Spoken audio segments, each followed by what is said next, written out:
First inning. Beginnings. I ain't ever had a job. I just always played baseball. Satchel Paige. Seems like we've been playing baseball for a mighty long time. At least as long as we've been free. Baseball's the best game there ever was. It's a beautifully designed game that requires a quick wit, a strong body, and a cool head. They say baseball was invented by a fella named Abner Doubleday in Cooperstown, New York, back in the mid-1800s. But that is just another tall tale, 'cause no one really knows for sure. But one thing is for sure. Soon after that, you could find a baseball game being played just about everywhere in this grand old country of ours, particularly in the big cities like New York and Chicago. People of all types love to play and watch the game. Irish, Italian, German, Cuban, Puerto Rican, and African American. But back then we were called Negro or colored. Every neighborhood and every town had a team, and they would all play one another. Before long, there were professional teams and organized leagues. In the mid-1860s, most professional baseball teams had only white ball players. There were a number of Negroes who did play, though they weren't treated any better than most Negroes in the country at the time. Truth is, those poor fellas were treated downright disgracefully. They were called just about every horrible name in the book, and then some. Several teams wouldn't play another team if it had a Negro on the roster, and in some states, Negroes weren't allowed to play at all. When we did play, we got the wrong directions from our manager and were targets for opposing pitchers and base runners, which was a dangerous thing, because back in those days, no one wore any type of protective gear, not even the catcher. Well, that was until Bud Fowler, the first Negro to play professional baseball, came along. Too many times he was forced to leave the field on crutches after being spiked by a base runner. Now, this was a terrible thing, but some good came out of it. His scarred shins gave him the idea to attach wooden staves from a barrel to his legs for protection. They were the first shin guards and the first protective gear in baseball. They just about saved his legs and his baseball career, or what was left of it anyway. And don't you know that those white fellas tried like the dickens to break his shin guards? It just gave them a little more ambition to slide feet first when a Negro was covering the base. Despite the cruel treatment Negroes received, there were a few who became quite good ball players, like brothers Wellday and Moses Fleetwood Walker, Charlie Grant, Pete Hill, Saul White, Grant Home Run Johnson, Ben Taylor, and Frank Grant. These fellas were great ball players by any measure, but none of that mattered, 'cause they were still Negroes, and most white ball players didn't want to play alongside them. By the late 1800s, Negroes began to disappear from professional baseball teams and were soon gone from them altogether. Now, there was never any written rule that prohibited Negroes from playing professional baseball, but soon after 1887, somehow Negroes all over couldn't get on a professional baseball team. Come to find out that all the white owners had gotten together in secret and decided to do away with Negroes in professional baseball. They agreed not to add any more to their teams and to let go of the ones they had. Called it a gentleman's agreement.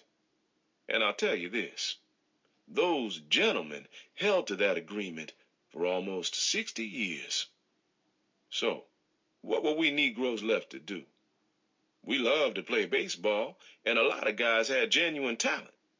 Sure, we could play against small semi-pro teams, which paid little, if at all, or swallow our pride and get a job working in some factory, but who wanted to do that? Especially after tasting the fruits of what professional baseball had to offer. We had no choice but to start our own professional teams, our own leagues. And that's just what we did. In the early 1900s, there were many Negro baseball teams all over the Northeast and the South. Soon after the great migration of Negroes from the southern states to northern cities during the 20s, Negro baseball began to grow. Negroes tried several times to organize professional leagues, but they never lasted long because they didn't have the money or the leadership to stay in business. Then came Rube. Andrew Rube Foster was an old-time trick pitcher who'd come up from the Texas leagues. He was a preacher's son who called everybody darling. Like most ball players in his day, he bounced around from team to team before he landed in Chicago with the Leland Giants, who later became the Chicago American Giants, where he both played and managed.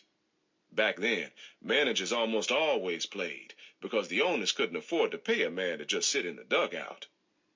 Rube was a master, a brilliant man. He knew baseball like the back of his black hand, and more important, he knew how to win. He was a demanding manager and only wanted ball players who would follow his instructions.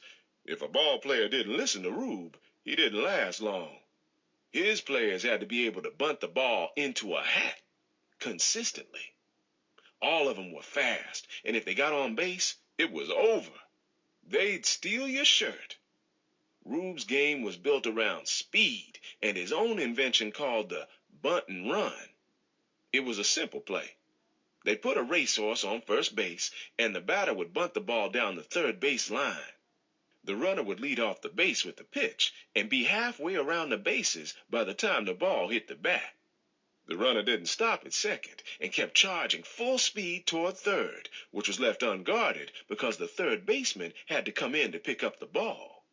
If the third baseman played behind the base, it was an automatic hit. If he came in, the runner slid safely into third. The play was just about impossible to defend against. It also worked if a man was on second, except the runner would run all the way home. They did this for 9 innings, and let me tell you something. Those fellas would bunt and run you to death. Drove pitchers crazy.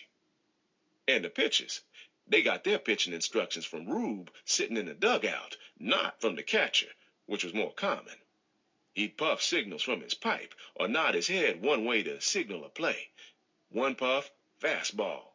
2 puffs, curveball. Things like that. They beat everybody that way.